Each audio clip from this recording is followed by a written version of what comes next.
guys! Welcome to my Valentine's special vlog. Since kasabay ng Valentine's ang Ash Wednesday, so nagsimba muna kami at nagpapahid ng Ash sa ating mga noo bilang nakaugalian nating mga Katoliko.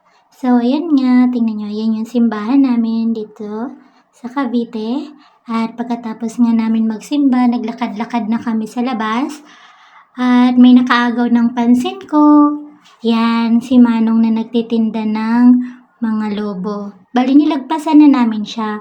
Pero nakita nga ni Habi na tumingin ako ulit. Tapos sabi niya sa akin, wala akong nabiling regalo or balloons or flowers. Kaya sabi ko, sige, gusto ko yon. At tinanong nga ni Kuya kung alin ang gusto ko. Sabi ko, yung teddy bear. So, ang galing kasi 5 klase yung balloon. Nakatali siya sa kamay ni Kuya. And bawat daliri niya is kanya-kanyang design. Kaya kailangan sabihin mo sa kanya kung alin yung gusto mo. So, guys, 50 pesos ang isa nito. So, ang ganda niya. Ang cute. Kasi, wala lang. Bumalik sa pagkabata. Tingnan nyo guys, ang cute niya. Habang naglalakad kami, nalipad-lipad siya. And then, dito nga, paglabas namin ng simbahan sa gate, makikita nyo yung mga nagtitinda ng mga flowers. Ramdam na ramdam mo yung Valentine special. May mga candies, chocolates, and yan, madaming titinda ng mga fresh flowers sa gilid. And dahil tinanong ako ni Habi kung ano ang gusto kong flowers, sabi ko yung sunflower. Kasi sawa na ako sa rose kasi lagi namang yun yung binibigay. And syempre alam ko na mas mura yung sunflower kesa sa rose. And yan nga, nakakita kami, nagtatanong kami kay ate pero hindi niya kami iniintindi. Siguro nasanay siya ng mga nagtatanong lang kaya hindi na siya nag-effort na sumagot. Kaya umalis na lang kami.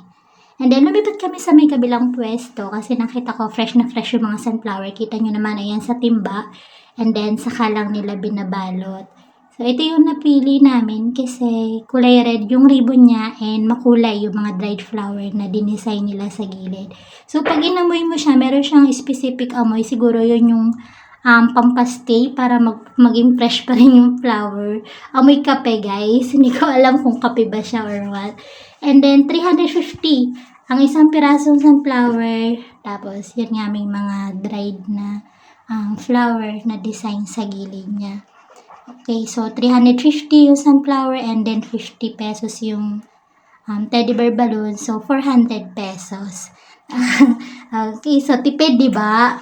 So, imagine pag i-compare mo siya sa worth 1,000 ng mga bouquet ng rose. Pero same lang naman yung kaligayahan. Okay, so yan, naglakad-lakad na kami at yan, picture-picture muna. And then, pagbukas ko ng rep, meron naman palang cake from Red Ribbon ng aking jowers. And may mga chocolate na may pailaw sa kwarto. Yun lang, guys. Thank you so much.